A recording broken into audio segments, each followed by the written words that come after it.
ಎಲ್ಲರಿಗೂ ನಮಸ್ಕಾರ. ಇವತ್ತು ನಮ್ಮ ಜೊತೆ ಇದ್ದಾರೆ ನಮ್ಮ Bhanuprakash ನುಜಲ, planet Money financial ಕನ್ಸಲ್ಟೆಂಟ್ಸ್ನ founder ಮತ್ತು CEO. Hello sir, welcome. Hello sir, ನಮಗೆ ಇವತ್ತು ಕೆಲವು ಕ್ವೆಶನ್ಸ್ಗಳಿದೆ, ನಾವು ನಿಮ್ಮನ್ನ ಕೇಳಬೇಕು ಅಂತಿದ್ದೀವಿ. ಸರ್, ಕ್ರೆಡಿಟ್ ಸ್ಕೋರ್ ಅಂದರೆ ಏನು ಸರ್? ಕ್ರೆಡಿಟ್ ಸ್ಕೋರ್ ಅಂದರೆ ತಾವು ಲೋನ್ಸು ಆ ಥರ ಏನೋ ತೊಗೋಬೇಕಂದ್ರೆ ಫೈನಾನ್ಷಿಯರ್ಗೆ ಗೊತ್ತಾಗಬೇಕಿಲ್ವಾ, ತಾವು ಯಾವ ಥರ ಲೋನ್ಸ್ ರೀಪೇ ಮಾಡ್ತೀರಾ, ಇದಕ್ಕೆ ಮುಂಚೆ ತಾವು ಏನಾದರೂ ತೊಗೊಂಡಿದ್ದೀರಾ, ನಿಮ್ಮ ಲೋನ್ಸು ರೀಪೇಮೆಂಟ್ ಆ್ಯಟಿಟ್ಯೂಡ್ ಹೆಂಗಿದೆ, ಇದೆಲ್ಲ ಫೈನಾನ್ಷಿಯರ್ಗೆ ಗೊತ್ತಾಗಬೇಕಂದ್ರೆ ಕ್ರೆಡಿಟ್ ರಿಪೋರ್ಟ್ ನೋಡಿ ಅವ್ರಿಗೆ ಗೊತ್ತಾಗುತ್ತೆ. ನಿಮ್ಗೆ ಲೋನ್ ಕೊಡ್ಬೋದಾ ಇಲ್ವಾ, ಕೊಡಬೇಕಂದ್ರೆ ಈ ಥರ ಎಷ್ಟು ರೇಟ್ ಆಫ್ ಇಂಟ್ರೆಸ್ಟಲ್ಲಿ ಕೊಡ್ಬೋದು, ಈ ಡೀಟೇಲ್ಸ್ ಎಲ್ಲ ಅವ್ರಿಗೆ ಗೊತ್ತಾಗಬೇಕಂದ್ರೆ ಕ್ರೆಡಿಟ್ ಸ್ಕೋರು ತುಂಬ ಇಂಪಾರ್ಟೆಂಟ್ ಆಗುತ್ತೆ. ಸೊ ನಮಗೆ ಸಿಬಿಲ್ ಸ್ಕೋರ್ ಇಲ್ಲ ಕ್ರೆಡಿಟ್ ಸ್ಕೋರ್ ಅಂತೀವಲ್ಲ, ಅದು ಎಷ್ಟು ಇಂಪಾರ್ಟೆಂಟ್ ನಮಗೆ? ಈಗ ಕ್ರೆಡಿಟ್ ಸ್ಕೋರ್ಡು ಚೆನ್ನಾಗಿದ್ದರೆ ನಿಮಗೆ ಲೋನ್ಸು ಜಾಸ್ತಿ ತೊಗೋಬೋದು. ಎಸ್ಪೆಷಲಿ ಹೌಸಿಂಗ್ ಲೋನ್ ಎಲ್ಲರಿಗೂ ಅದೊಂದು ಕನಸಿರುತ್ತೆ, ನಮಗೆ ಚೆನ್ನಾಗಿರೋದು ಹೌಸಿಂಗ್ ಮನೆ ತೊಗೋಬೇಕಂತ. ಆವಾಗ ಸ್ಕೋರ್ ಚೆನ್ನಾಗಿದ್ದರೆ ನಿಮಗೆ ಲಾಂಗರ್ ಪೀರಿಯಡ್ ಸಿಗುತ್ತೆ, at the same time lesser rate of ಇಂಟ್ರೆಸ್ಟಲ್ಲಿನೂ ಸಿಗುತ್ತೆ. ಇಲ್ಲಾಂದರೆ ಏನಾಗುತ್ತೆ, ಯು ಹ್ಯಾವ್ ಟು ಕಾಂಪ್ರಮೈಸ್. ನೀವು ಹೌಸಿಂಗ್ ತೊಗೊಳೋದ್ರಲ್ಲಿ ಬಡ್ಜೆಟಲ್ಲಿ ಕಾಂಪ್ರಮೈಸ್ ಆಗ್ತೀರಾ, ಇನ್ನೊಂದು ರೇಟ್ ಆಫ್ ಇಂಟ್ರೆಸ್ಟು ಜಾಸ್ತಿ ಕೊಡ್ತೀರಾ, ಸಮ್ಟೈಮ್ಸ್ ಲೋನು ಸಿಗಲ್ಲ. So having better credit score is always very much important. So ನಮಗೆ ಯೂಶಲಿ ಕ್ರೆಡಿಟ್ ಸ್ಕೋರ್ ಅಂದಾಗ ಎಂಥ ಪ್ರಾಬ್ಲಮ್ಸ್ ಬರ್ಬೋದು, ಇಲ್ಲ ನಾವೆಂಥ ಪ್ರಾಬ್ಲಮ್ಸ್ನ ಫೇಸ್ ಮಾಡ್ಬೋದು?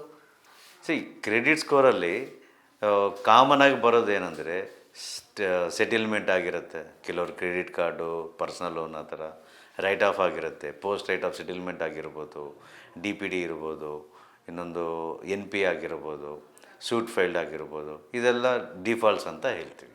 ಕ್ರೆಡಿಟ್ ರಿಪೋರ್ಟಲ್ಲಿ ನಮಗೆ ಜನರಲಾಗಿ ಕಾಣಿಸೋದು ಡಿಫಾಲ್ಟ್ಸ್. ಸರ್, ನಮ್ಮ ಕ್ರೆಡಿಟ್ ಸ್ಕೋರ್ನ ನಾವು ಹೇಗೆ ಚೆಕ್ ಮಾಡೋದು? ತಾವು ಕ್ರೆಡಿಟ್ ಕೋಡು ನಿಮ್ಮದು ಎಷ್ಟಿದೆ ಹೆಂಗಿದೆ ಚೆಕ್ ಮಾಡಬೇಕಂದ್ರೆ ಈಗ 4 ಕ್ರೆಡಿಟ್ ಏಜೆನ್ಸೀಸ್ ಇದ್ದೀವಿ. ಸಿಬಿಲ್ ಟ್ರಾನ್ಸ್ ಯೂನಿಯನ್, ಇನ್ನೊಂದು ಕ್ರಿಫ್, ಎಕ್ಸ್ಪೀರಿಯನ್ ಆ್ಯಂಡ್ ಈಕ್ವಿಫಿಕ್ಸ್ ಅಂತ. ಆ ವೆಬ್ಸೈಟು, ಆ ಕೆಲವು ಕಂಪನಿ ವೆಬ್ಸೈಟ್ ತಾವು ಲಾಗಿನ್ ಮಾಡಿ ಕ್ರೆಡೆನ್ಷಿಯಲ್ ಕೊಟ್ಟು ಚೆಕ್ ಮಾಡ್ಕೋಬೋದು. ಸೊ ಅದರಲ್ಲಿ ನಮ್ಮ ಸ್ಕೋರಲ್ಲಿ ಏನಾದರೂ ಪ್ರಾಬ್ಲಮ್ ಇತ್ತು, ಇಲ್ಲ ನಾವು ಕೊಟ್ಟಿರೋ ಡೀಟೇಲ್ಸಲ್ಲಿ ಏನಾದರೂ ಪ್ರಾಬ್ಲಮ್ ಇತ್ತು, ಮಿಸ್ಟೇಕ್ ಆಗಿದೆ ಅಂತ ಅಂದರೆ ಅದನ್ನು ಹೆಂಗೆ ರೆಕ್ಟಿಫೈ ಮಾಡ್ಕೋಬೋದು, ಇಲ್ಲ ಎಲ್ಲಿ ರೆಕ್ಟಿಫೈ ಮಾಡ್ಕೋಬೋದು? ಈಗ it is again A good question. ಈಗ ನಾವು ಪ್ರಾಬ್ಲಮ್ಸ್ ಬಗ್ಗೆ ಡಿಸ್ಕಸ್ ಮಾಡಿದ್ವಿ, ಅದು ರೆಕ್ಟಿಫಿಕೇಷನ್ ಬಗ್ಗೆ ಡಿಸ್ಕಸ್ ಮಾಡಿಲ್ಲ ಅಂದ್ರೆ ಏನು ಪ್ರಯೋಜನ ಇಲ್ವಾ? ಸೊ ಈಗ ನಮ್ಮ ಹತ್ರ ಎಕ್ಸ್ಪರ್ಟ್ ಅಡ್ವೈಸ್ ಕೊಡೋರಿದ್ದಾರೆ. ಅವರು ಸಿಬಿಲ್ ಸ್ಕೋರ್ ಆಗಲಿ, ಕ್ರಿಫ್ ಆಗಲಿ, ಎಕ್ಸ್ಪೀರಿಯನ್ ಆಗಲಿ, ಈಕ್ವಿಫಿಕ್ಸ್ ಆಗಲಿ ಈ ಥರ ರೆಕ್ಟಿಫೈ ಮಾಡಬೇಕು ಅಂತ ನಿಮಗೆ ಗೈಡ್ ಮಾಡ್ತಾರೆ ಅವ್ರ ಪ್ರೊಸೀಜರ್. ಸೊ ಇದು 100% ಲೀಗಲಾಗಿ ರೆಕ್ಟಿಫೈ ಮಾಡೋದು ಚಾನ್ಸಸ್ ಇದೆ, ಬೇರೆ ಏ ಥರನೂ ಮಾಡೋಕ್ಕಾಗಲ್ಲ. So we will guide our customers in that. ನಮ್ಮ ಪ್ಲಾನೆಟ್ ಮನಿ ಫೈನಾನ್ಷಿಯಲ್ ಕನ್ಸಲ್ಟೆನ್ಸಿಯಿಂದ ನಮಗೆ ಸಜೆಷನ್ ಸಿಕ್ಕಾದ್ಮೇಲೆ ಎಷ್ಟು ದಿನ ಇಲ್ಲ ಎಷ್ಟು ಸಮಯ ತಗೊಳುತ್ತೆ ನಮ್ಮ ಸಿಬಿಲ್ ಸ್ಕೋರ್ ಇಲ್ಲ ಕ್ರೆಡಿಟ್ ಸ್ಕೋರ್ ಹೆಚ್ಚು ಆಗುತ್ತೆ? ಕ್ರೆಡಿಟ್ ಸ್ಕೋರ್ ಇಂಪ್ರೂವ್ ಮಾಡೋಕ್ಕೆ 15 ದಿವಸದಿಂದ 2 ತಿಂಗಳು 3 ತಿಂಗಳು ಆಗ್ಬೋದು.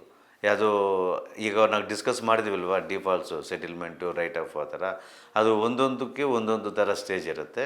By chance settlement right of ಆಗಿದ್ದರೆ ತಾವು ಏನಾದರೂ ಬ್ಯಾಲೆನ್ಸ್ ಕಟ್ಟಬೇಕಾಗಿದ್ರೆ ಅದು ಕಟ್ಟಬೇಕಾಗತ್ತೆ. ಅದು ಬ್ಯಾಂಕಿಂದ ರಿಕ್ವೆಸ್ಟ್ ತೊಗೊಂಡು ಪುನಃ ಪೇಮೆಂಟ್ ಮಾಡಬೇಕು, ಆಮೇಲೆ ಕ್ರೆಡಿಟ್ ಏಜೆನ್ಸಿಯಲ್ಲಿ ಅಪ್ಡೇಟ್ ಮಾಡಬೇಕು. ಇದೆಲ್ಲ ಪ್ರಾಸೆಸ್ ಒಂದು 45 ಡೇಸಿಂದ 60 ಡೇಸ್ ಆಗ್ಬೋದು. ಈಗ ನನ್ನ ಕ್ರೆಡಿಟ್ ಸ್ಕೋರ್ ಇಮಿಡಿಯೇಟಾಗಿ ಇಂಪ್ರೂವ್ ಆಯಿತು ಅಂದಮೇಲೆ ನನಗೆ ತಕ್ಷಣ ಲೋನ್ ಸಿಗುತ್ತಾ? ಸಿಗುತ್ತೆ. ಯಾಕಂದರೆ ಈಗ ಲೋನ್ ಅಪ್ಲೈ ಮಾಡಿದುವಾಗ ಅವರು ಸಿಬಿಲ್ ಸ್ಕೋರ್ ಚೆಕ್ ಮಾಡ್ತಾರೆ. ಆವಾಗ ಸ್ಕೋರು ಗೊತ್ತಾಗುತ್ತೆ. ಏನಾದರೂ ಡಿಫಾಲ್ಟ್ ಇದೆಯಾ, ಡಿಫಾಲ್ಟ್ ಏನಿಲ್ವೋ, ಪ್ರಾಪರಾಗಿ ಅಕೌಂಟ್ಸ್ ಎಲ್ಲ ಕ್ಲೋಸ್ ಆಗಿದೆಯಾ ಅಂತ ನೋಡ್ತಾರೆ. ಅಕೌಂಟ್ಸ್ ಪ್ರಾಪರಾಗಿ ಕ್ಲೋಸ್ ಆಗಿದ್ರೆ ಆಟೋಮೆಟಿಕ್ ಸಿಗ್ಬಿಡುತ್ತೆ. Very simple. Thank you so much Bhanuprakash sir. ಇವತ್ತು ನಮಗೆ ನೀವೆಲ್ಲರೂ ಕ್ರೆಡಿಟ್ ಸ್ಕೋರ್ ಅನ್ನೋ ವಿಷಯ ನಮಗೆ ತುಂಬ ಚೆನ್ನಾಗಿ ತಿಳಿಸಿದ್ದೀರಾ. ಸೊ ನಾನು ಫಸ್ಟು ನನ್ನ ಕ್ರೆಡಿಟ್ ಸ್ಕೋರ್ನ ನಿಮ್ಮ ಹತ್ರ ಇಂಪ್ರೂವ್ ಮಾಡ್ಕೊಳ್ಳೋಕ್ಕೆ ಫಸ್ಟ್ ನಾನು ಬರ್ತೀನಿ.